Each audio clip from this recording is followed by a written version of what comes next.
Assalamualaikum warahmatullahi wabarakatuh. Hello everyone.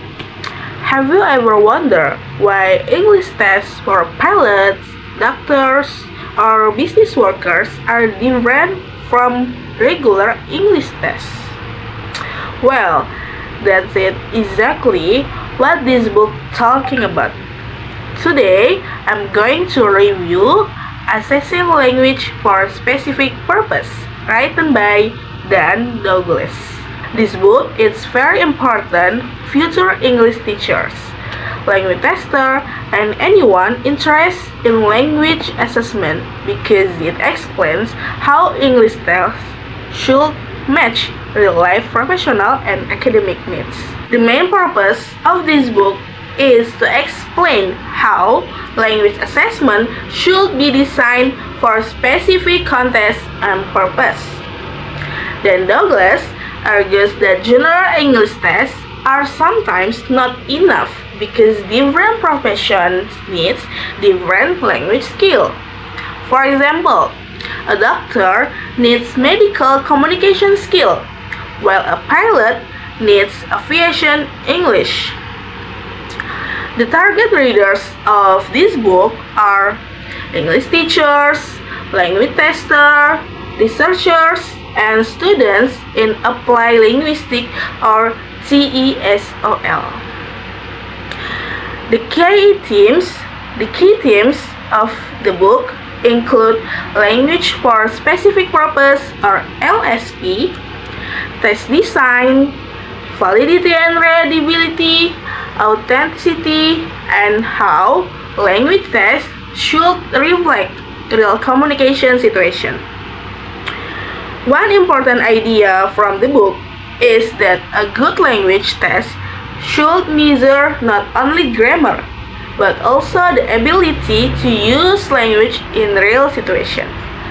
Alright, next, I want to explain strength and weakness of this book. First, strength, very relevant to real life. One major strength of this book is real-world relevance. Dan Douglas explained that language learning should connect to actual communication needs. This makes the book practical, especially for professional fields like medicine, aviation, and business. For example, the book discusses how pilots need clear communication to avoid misunderstanding during flights. This example helps readers understand why specialist language assessment is important. Second strength, clear academic explanation. Another strength is the clear explanation of theories and concepts. Even though the topic is academic, the author explains difficult ideas step by step. The book introduces concepts like validity and authenticity in a structured way, which help readers understand language assessment more easily. For student or future teacher, this is helpful because assessment can often feel confusing or too technical, right? Third strength. The third strength is the use of practical examples and case studies. The book doesn't only explain theories, but also show how tests can be developed for specific professions.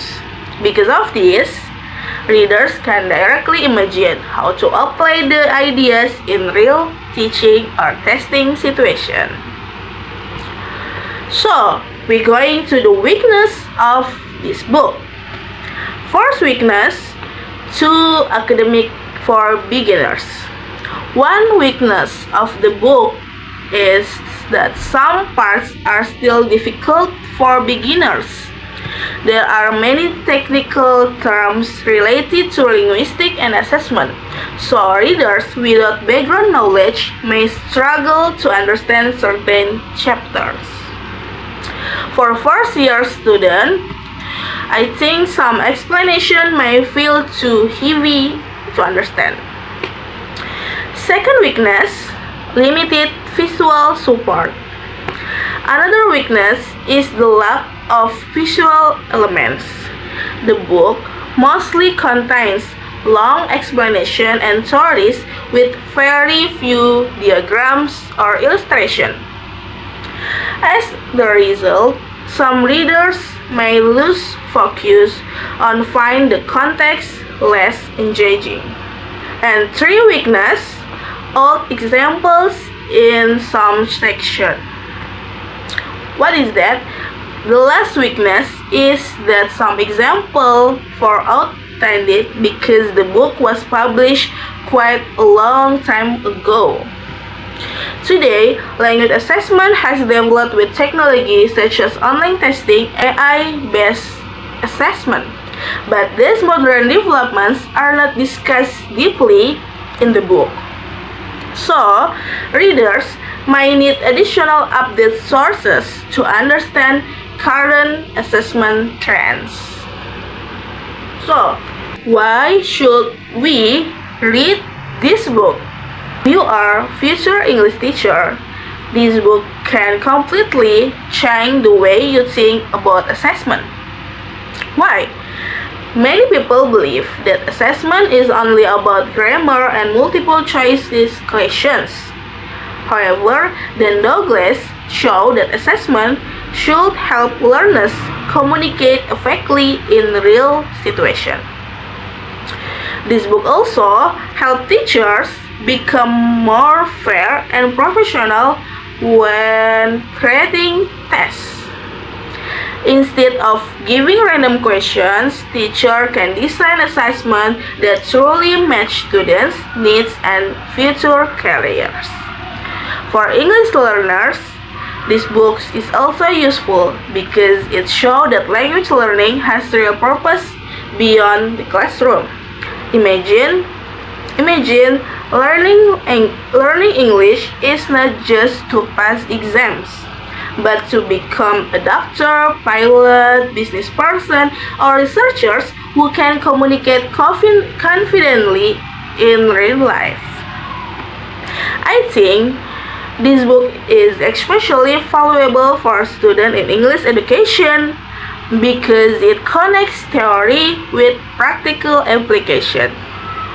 Even though some parts are challenging, the knowledge inside the book is meaningful and worth learning.